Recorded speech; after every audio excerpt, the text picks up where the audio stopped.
Olá, estamos iniciando Folha na TV pela TV com Maceió, TV Maceió Agora, Rádio Maceió Agora e todas as redes sociais, além de mais de 20 aplicativos para você assistir no seu smartphone. Esse programa é uma realização do jornal Folha de Alagoas, um público estimado de mais de 500 mil pessoas. O nosso entrevistado de hoje é o deputado estadual Bruno Toledo. Deputado, seja bem-vindo. Muito obrigado, Cícero. É uma satisfação poder falar um pouco com os telespectadores aí do programa Folha na TV, um grupo que vem crescendo muito em audiência. Então, estou aqui aberto à disposição. Tenho certeza que faremos aqui um bom diálogo para todos os telespectadores. Deputado, qual o preço que o senhor paga por ser um dos parlamentares mais críticos ao governo Renan Filho? Olha, Cícero, a atividade política nos traz, por qualquer decisão que você tome, traz uma consequência, isso é claro. Quando o parlamentar tem uma tendência a estar próximo do governo, tem uma consequência também. Você perde um pouco da sua independência. E aí a consequência de estar distante, digamos, das benesses do executivo, é que de fato você acaba com pouca capacidade de acomodação digamos assim, de aliados tradicionais, de pessoas que você pode acomodar em espaços políticos. E aí quando você decide caminhar por uma independência, você acaba se afastando dessas possibilidades de acomodação de pessoas para exercer algumas funções. E a consequência disso é que, claro, há uma diminuição desses apoios de lideranças políticas. Isso é natural. Então, o preço que se paga por ter uma independência ou até por uma oposição, como alguns chamam, de fato é uma redução de apoios tradicionais de pessoas que aproximam-se de políticos visando espaços, acomodação de espaços. Eu tenho sofrido isso é natural.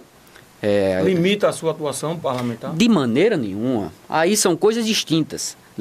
A atuação parlamentar não tem nenhuma vinculação com apoios políticos. Não deveria ter, né? Mas na prática não há, porque o legislador, Cícero, precisa ter independência na sua voz, nas suas ações. Precisa cobrar, fiscalizar. Mas todos têm? Bom, eu não sei se todos têm independência. Até porque ser do governo também não está associado diretamente a uma subserviência. Não é isso, não é assim. Alguns que tenham relação com o executivo podem ter independência também. Não é uma acusação aos meus pares, mas é uma constatação apenas de que afastar-se do executivo, claro que lhe tira esse espaço político. Mas a atuação parlamentar não está baseada em apoios políticos pelo interior ou na capital, lideranças de bairro. Não é isso. O legislador, tanto o deputado estadual, federal ou vereador, ele precisa ter independência e lucidez, altivez na sua atividade, fiscalizando o poder executivo, propondo matérias que beneficiem a sociedade, ou até mesmo legislando para reduzir esse poder coercitivo e essa burocracia de Estado. Eu digo isso porque alguns costumam avaliar um parlamentar pela quantidade de leis que ele apresenta, projetos de lei que ele apresenta. Eu já penso completamente o oposto. Nós já temos um arcabouço jurídico tão elevado, tantas normas que já não estão mais no cotidiano das pessoas que estão nos assistindo, que eu acho que um parlamentar hoje pode se orgulhar dizer que propôs para reduzir a quantidade de leis. Então, isso sim eu acho que é o que dá a independência e a desenvoltura parlamentar. Mas muitos parlamentares também, deputado, por falar nisso, são avaliados quando exercem um trabalho assistencialista, que também não é atribuição, né, de um deputado. E, naturalmente, se ele tem apoio do governo, ele tem uma possibilidade maior de exercer esse tipo de trabalho. Muitos deputados vão para esse campo. Como o senhor vê isso? Olha, eu vejo que numa sociedade em que quase que 50% das pessoas estão numa linha de pobreza elevada, não dá para criticar aquele que faz alguma coisa pelo social, numa atividade assistencialista. Eu acho que, de fato, não está dentro das prerrogativas iniciais do parlamento, do poder legislativo, esse tipo de atribuição. Mas também não há de se condenar aquele que faz um trabalho nesse sentido, nessa linha, porque de fato a sociedade está muito carente. Nós vivemos numa comunidade aí, numa sociedade que estamos num desemprego no Brasil de mais de 13 milhões de brasileiros. Mas esse tipo de trabalho resolve ou escraviza? Não é que resolve. Esse tipo de projeto, quando de maneira mínima, maneira micro, olhando de forma micro, está tentando ajudar aquele tipo de comunidade. Mas não dá para avaliar um parlamentar como se ele é bom ou se ele é ruim pelo trabalho assistencialista. Isso não dá. Porque, de fato, a missão parlamentar é muito mais nobre que isso. É uma missão, de fato, de ter um contrapeso, um contraponto com o Poder Executivo, que esse sim tem por obrigação exercer um papel, não mínimo, como nós estamos analisando aqui, mas de forma macro. De forma que atenda o maior número de pessoas. Gerando oportunidade para todos, né? Principalmente desburocratizando para a geração de emprego acontecer. Não é o governo, não é o Estado que gera emprego. É a iniciativa privada. E aí, quando o Estado intervém, achando que ela, sim, pode criar emprego, o que dá é isso. É um país, como nós estamos, com 13 milhões de desempregados, gerando, aí sim, uma massa escravizante. Aí sim, uma massa que está ludibriada por uma máquina de Estado que tenta convencer que está fazendo um trabalho de ascensão social, mas que na prática só está servindo para escravizar. Aí sim, aí não é um trabalho assistencialista, é um trabalho eleitoreiro. É bom distinguir. O senhor, como discutimos aqui já, foi muito contundente, foi um deputado de oposição bastante atuante, mas comenta-se nos bastidores políticos que o senhor poderia integrar a equipe de Renan Calheiros, do Renan Filho, né, do governador. Existiu ou existe essa possibilidade? Olha, Cícero, eu estou como presidente de um partido que muito me orgulha, o PROS, fui escolhido em uma convenção para presidir essa sigla partidária, que eu costumo dizer que não é uma extensão do meu mandato. Uma coisa é o meu mandato parlamentar, o que eu venho exercendo na Assembleia, o mandato que o povo alagoano me concedeu. Outra coisa é a função de presidente de um partido. Como presidente de um partido, eu vejo como natural o executivo, os trabalhos do executivo em tentar ampliar sua base de governabilidade. Eu acho que é natural isso. Mas como parlamentar que sou, nada me tiraria a independência que eu tenho. Eu não tenho nada que me faça calar ou cessear não é um direito, é um dever de estar independente, de estar criticando quando tem que criticar, de estar aplaudindo e apoiando quando tem que aplaudir. Quantas matérias do Executivo eu não fui até relator. Eu já fui relator de muitas matérias do Executivo, ajudando a aprovar na casa e não pedi absolutamente nada em troca. Então, por falar em aplaudir e criticar, na sua opinião, qual o maior mérito do governo Renan Filho e qual o maior desmérito administrativamente? Olha, o maior mérito, inegavelmente, é a comunicação. O governo comunica de forma brilhante.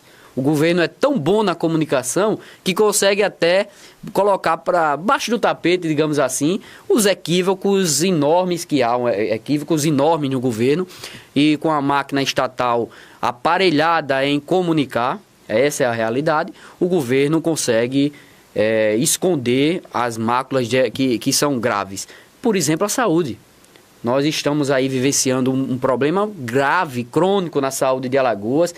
Houve um retrocesso no atendimento à saúde em Alagoas e que querem nos passar uma sensação de que a coisa anda bem, informando, noticiando novos aparelhos hospitalares, construção de novas unidades hospitalares, no último ano de governo e sem a gente conseguir, a população, sem conseguir aferir de maneira nenhuma como é que vai ser o funcionamento. O senhor se refere ao Hospital Metropolitano e ao Hospital da Mulher? Pois é, são aparelhos que estão sendo construídos com o FECOEP. O FECOEP é um fundo que tem uma finalidade específica, que é a erradicação da pobreza extrema. Então, o que é que o governo fez? No início desse mandato, o governador dobrou a arrecadação do FECOEP. Produtos que, por exemplo, incidiam 1% do ICMS, o governador colocou para 2%, ou seja, 100% de aumento. O combustível, por exemplo, nós pagamos caro, há um incremento de 2% em FECOEP de ICMS. Então, está aí uma das causas do combustível ser tão caro em Alagoas. E aí, o que é que ele fez com esse recurso, que dobrou de em torno de 60 milhões para em torno de 120, 140 milhões por ano? investiu na construção de hospitais. Aí eu te pergunto, Cícero, como é que a gente vai avaliar o funcionamento dessas unidades hospitalares se você já vai entregar agora nas vésperas de eleição? Como a gente agora vê, por exemplo, o HGE, a Santa Mônica, o Elvio Alto, praticamente funcionando como um cabide de pessoas, não tem nenhum serviço humanizado, não se há um atendimento digno às pessoas, e aí se fala em novas unidades hospitalares para serem entregues nas vésperas de eleição, como se isso de fato pudesse esconder o desserviço na saúde. Então eu tenho alertado isso, me preocupado com isso. Eu acho que Alagoas nós temos vários hospitais fechados nos hospitais que nós já temos. Quantos leitos não estão fechados no Hospital Universitário, na própria Santa Mônica, no Hospital do Açúcar? Poderíamos conveniar, associar, inclusive, consórcios no interior de Alagoas, tantos hospitais municipais aí que estão falidos, fechados. Por exemplo, dá exemplo lá, o Hospital de Cajueiro, há 1 ano, quase 2 anos, está fechado. O prefeito simplesmente fechou. Se tivéssemos um governo sério e que cobrasse a esses municípios que desse uma saúde digna à população, poderíamos consorciar com todas essas redes hospitalares, aumentaríamos muito os leitos e não seria uma moeda eleitoreira, seria assim pensando no serviço fim para a população. Mas não é isso então, que nós enxergamos. Então o maior desmérito para o senhor é a saúde? Eu acho que é o calcanhar de Aquiles. A saúde é porque... E tem outro problema, né, Cícero? As pessoas não podem esperar por saúde. Não dá para você planejar e pensar em saúde para melhorar daqui a 2 anos. Quem está sofrendo nas filas de hospital não pode esperar. E aí brincar com essa pasta, brincar com a saúde das pessoas, realmente foi um grande equívoco do governo que vem tentando consertar até. Eu costumo dizer que não é uma crítica específica ao secretário Christian, porque por ele muito respeito. Acho que é um alagoano sério, alagoanos que saem da sua atividade particular, privada, e vêm para a vida pública com a intenção boa, eu aplaudo e tenho que realmente referendar. E acho que o secretário Christian está nesse rol de homens sérios, que saiu da sua atividade privada, um advogado brilhante, e vem dar sua contribuição na atividade pública. É alguém que que merece o nosso reconhecimento. Mas o secretário sozinho não resolve nada. O que falta de verdade é uma determinação política, governamental, de resolver o problema da saúde, mas não, na minha avaliação, nós estamos indo na contramão, informando, divulgando novas unidades hospitalares que eu tenho muita dificuldade de acreditar que será um funcionamento efetivo. Abrindo um parêntese, deputado, o senhor falou em Cajueiro. Pois não. Como o senhor avalia a gestão do prefeito Palmeirim? Olha, Cícero, eu como cajueirense que sou filho daquela terra, fico extremamente constrangido, consternado em ter que divulgar na imprensa, que nesse momento aqui informar, que Cajueiro vive dias terríveis. Cajueiro teve o hospital fechado por uma recomendação, na verdade uma determinação do executivo de forma irresponsável, mesquinha, de uma economia, visando uma economia aos cofres públicos, que vai na contramão efetiva do mistério, da obrigação do executivo municipal, que é de prestar serviço. Todos os municípios são plenos em saúde e tem como responsabilidade o atendimento à saúde. E aí o gestor, de forma irresponsável, mesquinha, covarde, fecha o hospital no início da sua gestão, alegando que tinha herdado um problema crônico estrutural no hospital que não daria condição. Então, o que é que eu fiz como parlamentar e como filho daquela terra que sou? Eu me comprometi, eu me responsabilizei pela reforma do hospital. Eu disse, eu reformo o hospital desde que o prefeito se comprometesse no custeio do hospital. E ele simplesmente ignorou isso e tratou de forma politiqueira. Mais uma vez, o hospital está fechado aí há 2 anos. Cajueiro vive tempos de crise na iluminação pública, na limpeza urbana. Aí o prefeito alegou que estaria atendendo a determinação, um ataque que foi feito com o Ministério Público de fechar o lixão da cidade e enviar para um aterro sanitário local específico para receber o lixo. Mas não, ele simplesmente migrou e de forma clandestina joga o lixo em outro lugar, já motivo também de denúncia por parte dos vereadores do município. Então é uma gestão... O senhor está relatando um cenário de caos. É uma gestão, como você falou, de caos. O município vive dias terríveis e agora começam a surgir já as primeiras condenações do gestor. Eu, como cajueirense até, na verdade, apenas como cajueirense, fico perplexo, mas dizendo e tenho responsabilidade com aquele município, porque fui o deputado estadual mais votado e fui o mais votado da história política de Cajueiro. E aí agora, na véspera, amanhã, Cajueiro faz 60 anos de emancipação política. Nós, na verdade, Cícero, não temos muito o que comemorar. Cajueiro vive momentos de crise extrema e eu, como parlamentar, só tenho a lamentar, mas me colocando à disposição. E, infelizmente, o gestor coloca questões políticas acima, não deixando nem que eu reforme o hospital, já que ele alega que era falta de estrutura física. O senhor, em determinado momento, eu acho que ainda estava indeciso se seria candidato a deputado estadual, federal. Já definiu? Confesso que eu sou um apaixonado pelo legislativo. Eu sou alguém que analisa a nossa democracia e compreendo como é importante para o processo democrático existir na plenitude que se tenha um legislativo forte. Então, estar na Assembleia Legislativa para mim é uma honra, é um motivo de honra.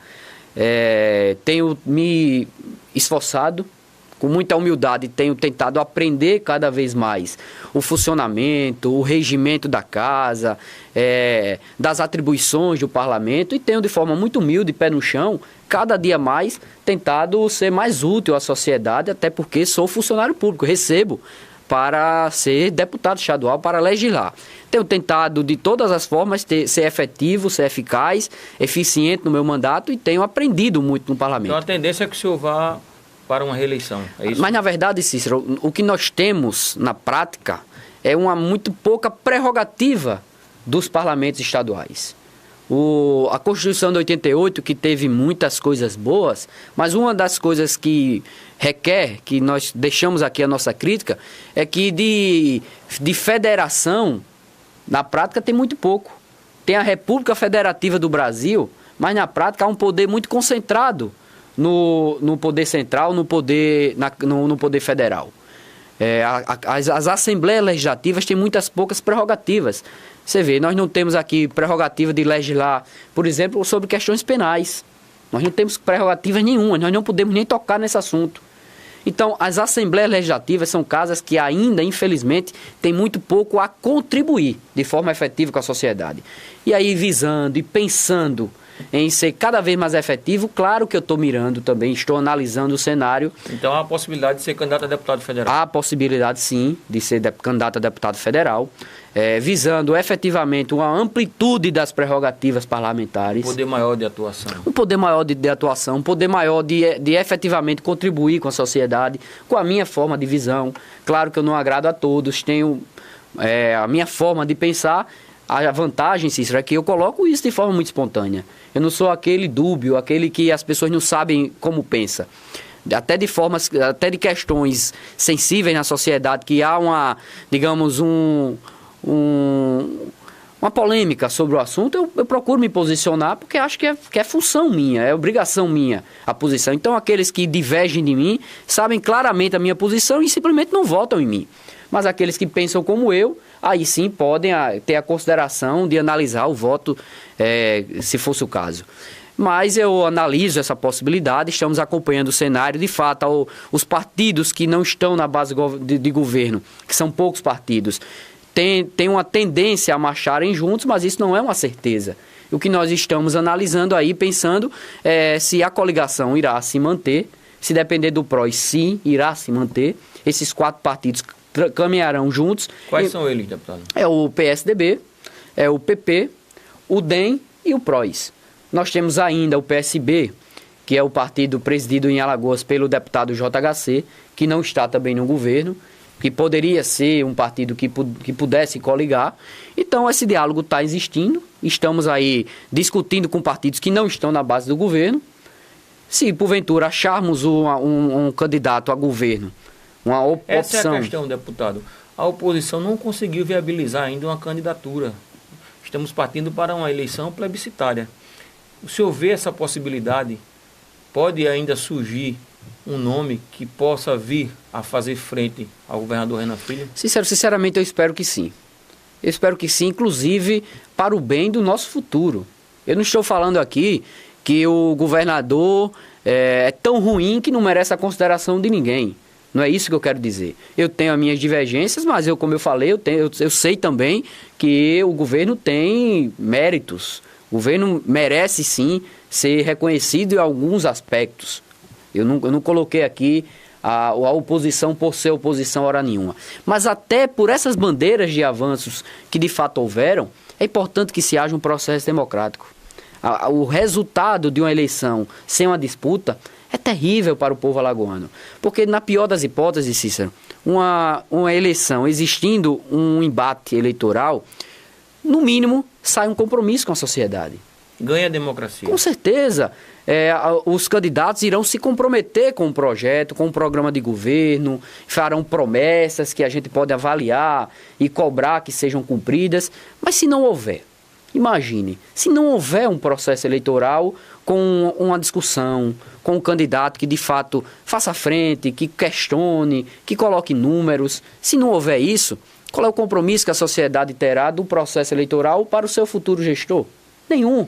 Por falar em disputa ao governo, deputado, quero fazer uma pergunta. Peço que o senhor responda somente após o intervalo, por favor. O poder legislativo estadual é independente? Como o senhor avalia a atual legislatura da Casa de Tavares Bastos? Existe subserviência em relação ao executivo? A gente volta já.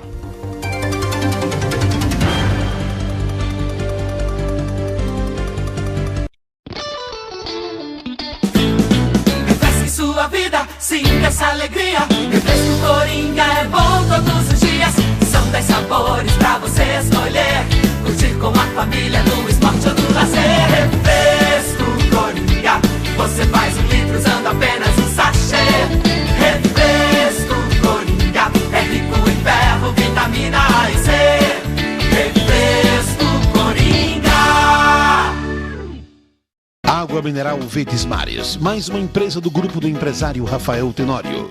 A água é, depois do oxigênio, a primeira maior necessidade para a vida. Ela não só hidrata, mas também baixa a pressão arterial nos hipertensos. Então, cuide da sua vida bebendo água mineral Verdes Mares, a água de melhor qualidade. Lembre-se, todo caminho pode levar à venda, mas só a água mineral Verdes Mares leva saúde até você. Instituto de Olhos de Maceió. Oftalmologia de qualidade com tecnologia de ponta. Há 20 anos, compromisso com Maceió. Estamos de volta com Folha na TV, pela TV com Maceió, TV Maceió Agora, Rádio Maceió Agora e todas as redes sociais. Além de mais de 20 aplicativos para você assistir no seu smartphone. Esse programa é uma realização do jornal Folha de Alagoas. Público estimado de mais de 500 mil de pessoas. O nosso entrevistado de hoje é o deputado estadual Bruno Toledo. Deputado, deixamos uma pergunta antes do intervalo acerca da atual legislatura da Casa de Tavares Bastos. Existe independência da Assembleia Legislativa ou existe subserviência ao Poder Executivo? Olha, Cícero, eu fazer uma análise do parlamento, nós precisamos fazer também uma análise um pouco mais histórica do parlamento. Nós iniciamos essa legislatura atual num cenário muito conturbado. De verdade, uma série de denúncias pairavam sobre o parlamento, sobre a legalidade dos atos do parlamento, sobre até a moral do parlamento alagoano, do legislativo, da Assembleia Legislativa de Alagoas. Muitos escândalos, né? Muitos escândalos de corrupção, mais especificamente nesses últimos 8 anos, nós tivemos uma série de escândalos. E aí, essa Assembleia Legislativa assume com novos nomes, mas herdando espaços políticos. Nós tivemos aí uma renovação, digamos assim, de espaços já ocupados anteriormente por pessoas, digamos, da mesma linha. Renovou o espaço, mas não renovou a mentalidade. Não é isso que eu quero dizer. Até a mentalidade se renovou em alguns aspectos. Mas digamos que já ocupavam o espaço de forma tradicional de algumas famílias, digamos assim, políticas. Mas não seguem a linha daqueles que Por exemplo, no meu caso, meu pai era deputado estadual, minha mãe já tinha sido deputada estadual, depois meu pai ocupou esse espaço e depois eu fui candidato para ocupar um espaço que já estava preenchido pelo meu pai. Não dá para falar de uma renovação. Eu já estava ocupando um espaço político que meu pai ocupava. Uma coisa, Cícero, é você ocupar um espaço político. Outra coisa é a questão da mentalidade. É isso que eu quero dizer. Eu não fui colocado na política para seguir cartilha de ninguém. Os meus erros são meus erros. Como os acertos também se dão pelas minhas trajetórias de vida, pelas minhas experiências de vida, claro, muitas delas aprendidas no meu lar. Isso é muito claro. Mas o mandato, que assim, eu ocupei um espaço político, mas os erros e acertos são meus. Eu me aconselho, eu escuto, eu dialogo sempre que posso, mas o voto, as opiniões, na hora da posição, quem está se posicionando ali sou eu. Assim foi no meu caso. Nos outros casos, não dá para você analisar, porque, de fato, cada um que pensa da sua forma. Se tem algum deputado que é subserviente a alguma bandeira, ou se, de fato, não tem independência de agir por uma conveniência política com o Executivo, eu, de fato, não lhe confesso. Mas tem ou não isso na Assembleia? Eu lhe falo que eu não confesso que eu não tenho elementos comprobatórios para isso. Eu falo no meu caso. Eu tenho exercido o meu mandato com total independência. Tenho muito orgulho de onde vi. Tenho...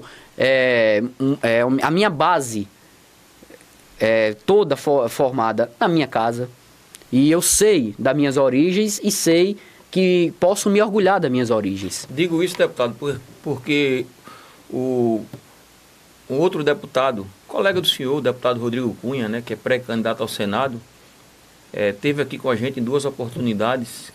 Na primeira oportunidade ele falou isso. Ele disse que via uma Assembleia subserviente, né, que servia ao Poder Executivo. Chegou inclusive a dizer que o líder do governo já chegou lá com um papelzinho para resolver questões do governo, né, com um bilhete. Então, por isso que a gente pergunta, porque o Poder Legislativo tem um papel muito importante. Sem dúvida. É um dos poderes da República, nessa tripartição dos poderes, tem um papel importante a exercer e é custeado com dinheiro público. Sem dúvida. Então, é importante que tenha independência e exerça bem o seu papel. Se for uma extensão do Executivo, fica uma pergunta, para que ter Legislativo? Se de fato for uma extensão do Executivo apenas para referendar o que acontece no Executivo. Para quê? Para que o povo pagar os seus impostos, pagar para existir uma Assembleia que teria o papel de fiscalização?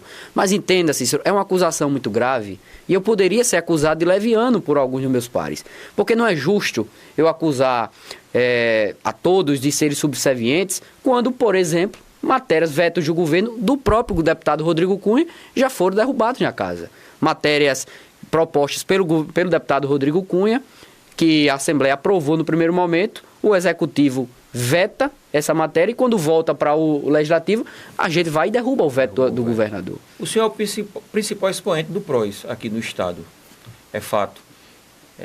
Qual será a posição do partido em relação à disputa ao governo? Eu anteriormente perguntei ao senhor, né, se havia possibilidade, né, de o senhor integrar a equipe do governo Renan Filho. O senhor tem críticas, né, duras em relação à gestão. Então eu pergunto, em termos institucional, o partido, qual será a posição do PROS? Olha, todas as discussões partidárias são tomadas de forma coletiva.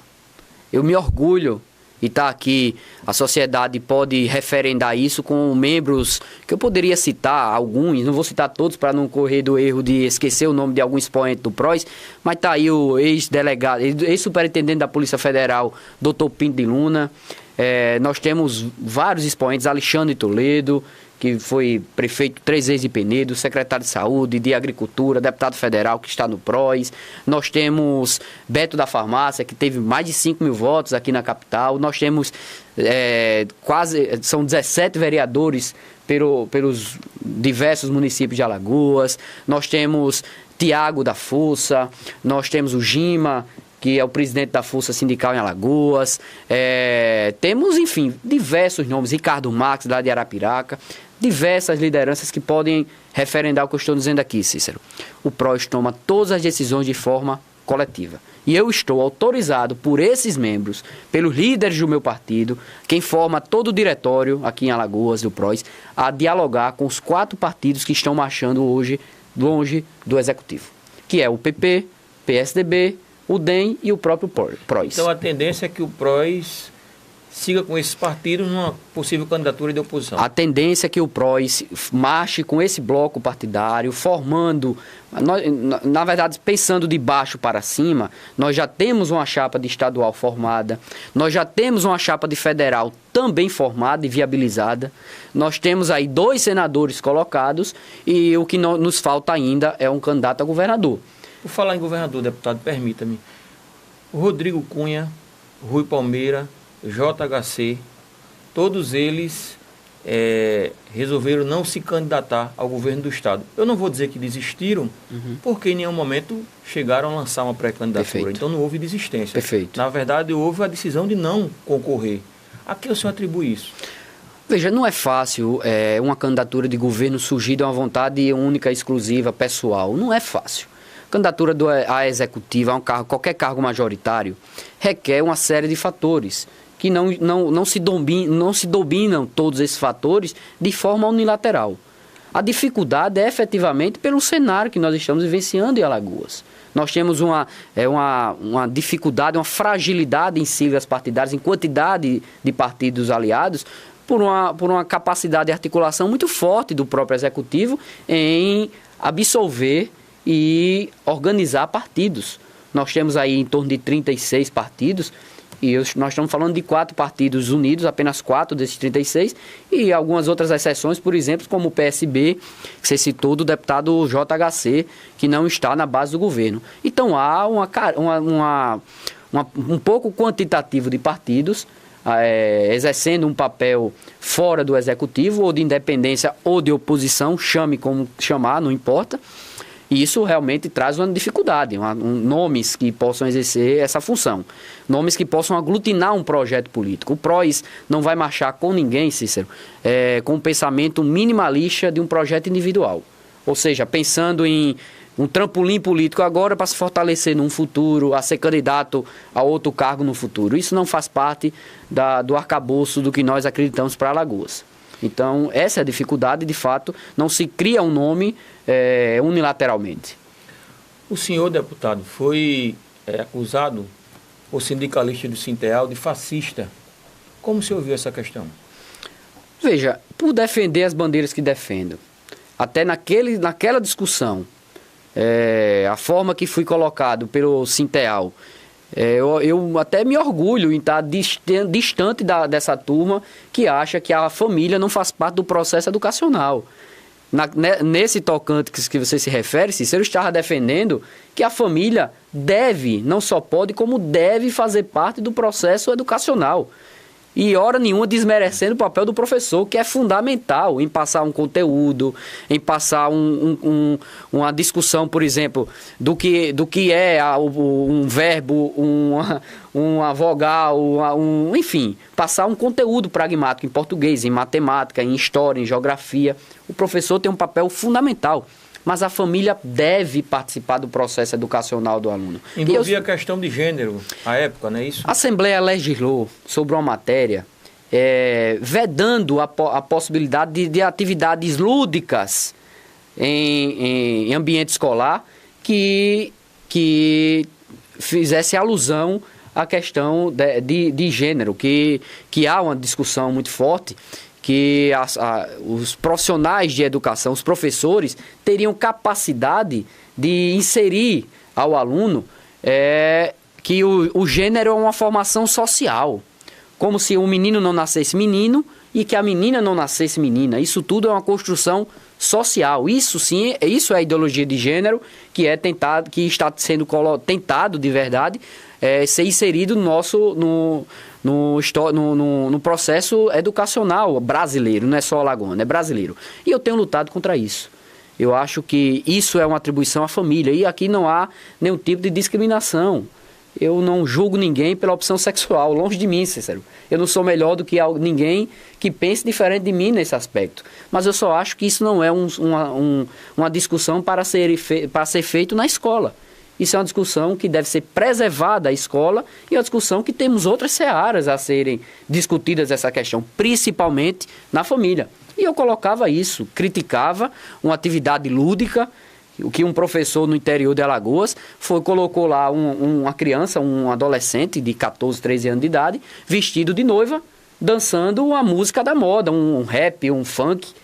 Isso em sala de aula. Agora você imagina, se aqui em Alagoas já há realmente toda essa discussão acalorada, imagine no interior.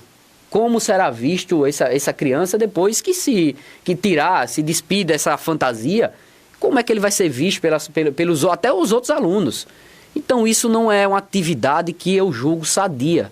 E eu colocava isso. Eu não estou discriminando quem pensa diferente de mim, quem tem uma opção sexual diferente de mim. Eu só acho que o professor foi extremamente infeliz nessa atividade lúdica em pegar uma criança de 13 anos e vesti-la de noiva e estar dançando na frente dos alunos. Não é por aí que a gente trabalha, que a gente consegue quebrar o preconceito. Não é com atividades desse tipo que se quebra o preconceito. Então eu trazia dessa forma e como resposta o CITEAL me chama de fascista. Como se isso fosse uma acusação meramente preconceituoso, sem nenhuma base dogmática do que é o fascismo. Então, longe de mim, eu sou um liberal por essência, divijo profundamente do tamanho do Estado que vivemos, e o fascismo foi exatamente o oposto disso. Foi uma política da Itália, onde Mussolini pregava que o Estado precisava estar absoluto. Então, eu penso extremamente oposto a isso. Então, a forma que o CITEAL, pelo diretor do CITEAL, colocou, vem como se fosse como se ele estivesse me acusando de algo que não sou, absolutamente não sou, como se fosse um xingamento meramente dogmático, que eu me precavi, fui à justiça. O diretor do CITEAL já está devidamente processado e o que eu espero é que a justiça se posicione sobre esse assunto. Deputado, nós temos um quadro, curte ou não curte? Uhum. Seguindo a tendência das redes sociais, o senhor também é uma pessoa ligada, né, nas redes sociais, hoje quase que inevitável, né, não estar ligado às redes sociais. A gente apresenta uma imagem e pede que o entrevistado diga se curte ou não curte. Maravilha. E faça um breve comentário, se assim preferir. Maravilha. Vamos para a primeira imagem. Deputado Antônio Albuquerque. Eu posso comentar ou simplesmente curto ou não curte? Não, pode comentar e dizer se curte ou não curte. O deputado Antônio Albuquerque, inegavelmente, é um expoente na casa. É uma liderança parlamentar, um deputado que conhece profundamente o regimento da casa. Nós já tivemos divergências no início do mandato, divergências até públicas no início do mandato, mas a convivência no parlamento me faz aqui reconhecer que o deputado Antônio Albuquerque é um parlamentar atuante, é um parlamentar precavido, que conhece o regimento da casa e coopera, sim, com o desenvolvimento do Estado de Alagoas, com as suas prerrogativas parlamentares. Eu curto ou não curto? Como parlamentar, eu acho que ele é um bom parlamentar. Curto, sim. Próxima imagem. Ministério Público de Alagoas. Instituição extremamente séria, dirigida hoje por um procurador-geral, Dr. Alfredo Gaspar de Mendonça, que é motivo de orgulho para todos os alagoanos.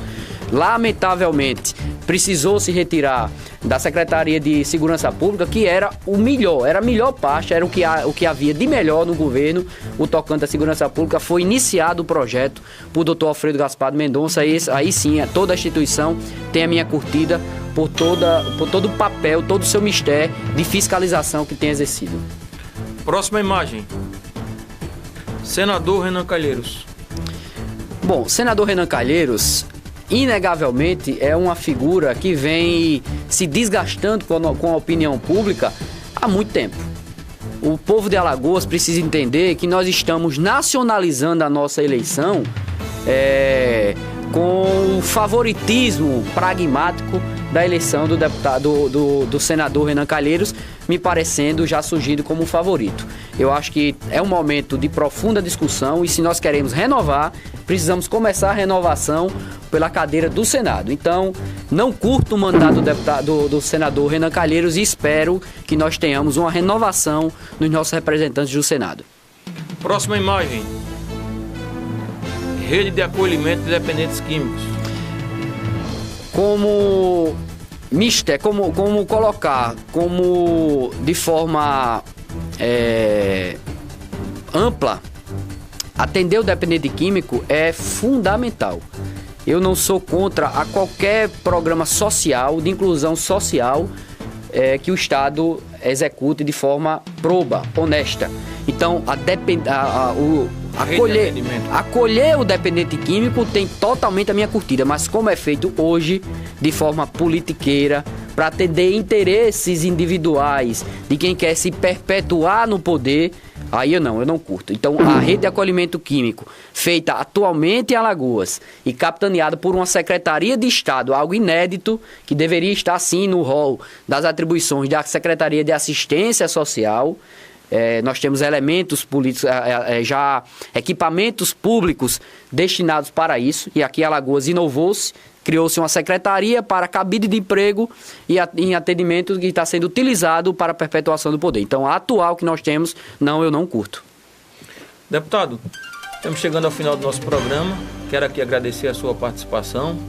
Espero que a gente possa se encontrar numa outra oportunidade. É sempre bom, costumo dizer isso, que figuras públicas, de relevância possam vir falar para a sociedade, prestar contas de um mandato que lhe foi otorgado por essa sociedade e falando sempre assim de forma muito franca, aberta, como o senhor falou, é sempre bom para o debate, para a democracia. Então agradeço a sua participação, espero que a gente possa se encontrar numa outra oportunidade, ao passo que deixo um espaço para suas considerações finais, por favor. Eu queria agradecer a forma generosa que você me recebe e deixando aqui os microfones abertos. É difícil você ter um veículo de tamanha independência que abre de fato um espaço que a gente possa se colocar. Quero agradecer esse espaço, agradecer a todos os telespectadores por estarem aqui nos acompanhando e quero me colocar à disposição. Isso não é favor algum. É obrigação do parlamentar se posicionar, se manifestar, ser transparente nas suas ações, transparente no que é utilizado de aparelho estatal para a execução do mandato. Eu tenho tentado isso aí, tenho tentado ser transparente ao extremo, tenho tentado me comunicar com a sociedade de forma muito franca, porque vejo isso como obrigação. Não mereço consideração alguma da sociedade por isso, porque está no rol das minhas obrigações. Mas aí agradecer esse espaço, me colocar sempre à disposição de vocês aqui, sempre à disposição de toda a sociedade e também desejando voltar o mais breve possível para outros diálogos aí, sempre em busca do melhor para a sociedade. Obrigado, deputado. Obrigado a você pela audiência. Espero que a gente possa se encontrar numa outra oportunidade. Folha na TV, o nosso compromisso é com a verdade.